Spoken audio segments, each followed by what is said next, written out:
না, যে দেশের এবং সারা বিশ্বের অর্ধেক জনসংখ্যা নারী, সেই নারীদের সমৃদ্ধি এবং অগ্রগতিকে যত বেশি আমরা এগিয়ে নিয়ে যাব, সারা বিশ্ব এবং দেশ সেই হিসাবে এগিয়ে যাবে।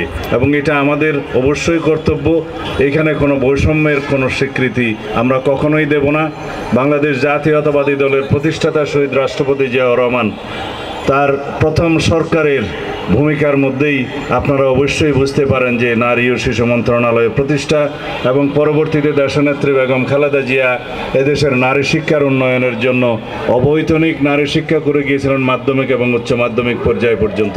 এগুলো শুধু উল্লেখ করার জন্য বড় বড় আমাদের বিভিন্ন কর্মসূচির উল্লেখ, বাট সমাজের বিভিন্ন স্তরে আপনারা লক্ষ্য করবেন বিএনপি, দেশনেত্রী বেগম খালেদা জিয়া এবং শহীদ রাষ্ট্রপতি জিয়াউর রহমান এদেশের নারী, শিশু এবং যুব সমাজের উন্নয়নের জন্য যে সমস্ত প্রাতিষ্ঠানিক সাংবিধানিক পদক্ষেপ নিয়েছিলেন তার মধ্যে দিয়ে জাতি অনেক দূরে এগিয়ে গিয়েছে। আমি এই ভর দুপুরবেলা আপনাদের আর বিরক্তির উদ্রেক করতে চাই না, হতেও চাই না। এবং মিডিয়ার বন্ধুগণ, আপনারা যে এতক্ষণ কষ্ট করে আমাদের বক্তব্য ধারণ করার জন্য, শোনার জন্য এই দুপুরে কষ্ট করছেন, সেজন্য আপনাদের ধন্যবাদ জানাই। আমি প্রথমে কাউকে তেমন ভূমিকা দেই নাই, কাউকে অ্যাড্রেস করে নাই, সেজন্য আমি দুঃখিত। আমি চেষ্টা করেছি যাতে এই অনুষ্ঠানটার কলেবরটা আরও সংক্ষিপ্ত করা যায়। আজকের এই দিনে আমি নারী দিবসের এই কর্মসূচির ভিতরে থেকেই কথা বলতে চাই। অন্যান্য রাজনৈতিক বিষয়গুলো যদি আমি এখানে গুরুত্ব সহকারে আনি, তাহলে নারী দিবসের, এই আন্তর্জাতিক নারী দিবসের এবং আমাদের নারীদের যে গণ অভ্যুত্থানের ভূমিকা, এই সকল কিছুকে একটু গুরুত্ব কম দেয়া হবে। সেজন্য আমি অন্যান্য রাজনৈতিক বিষয়গুলোতে আজকে যাব না। শুধু একটি বিষয় এখানে উল্লেখ করতে চাই।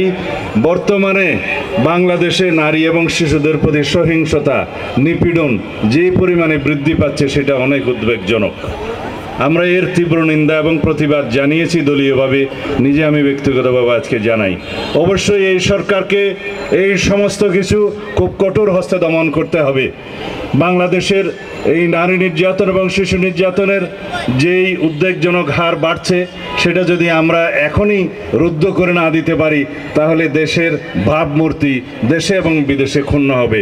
সেই দিকটা লক্ষ্য রেখে আমি অন্তর্বর্তী সরকারের সংশ্লিষ্ট সকল কর্তৃপক্ষ, সকল আইন প্রয়োগকারী, সকল সংস্থাকে অনুরোধ করব, আপনারা সুষ্ঠু তদন্তের মাধ্যমে প্রত্যেকটি ঘটনার রহস্য উন্মোচন করুন এবং এর মধ্যে পতিত ফেসিবাদের দোষরদের কোনো কারকাজও আছে কিনা, কোনো কারসাজি আছে কিনা, কোনো চক্রান্ত আছে কিনা আপনারা বের করুন।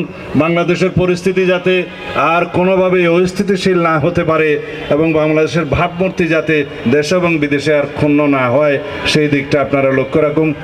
কঠোর হস্তে বাংলাদেশের আইন শৃঙ্খলা পরিস্থিতি নিয়ন্ত্রণ করুন। আজকে এখানেই শেষ করছি। বিকেলে হয়তো আরেকটা অনুষ্ঠানে আমি রাজনৈতিক বক্তব্য দেব।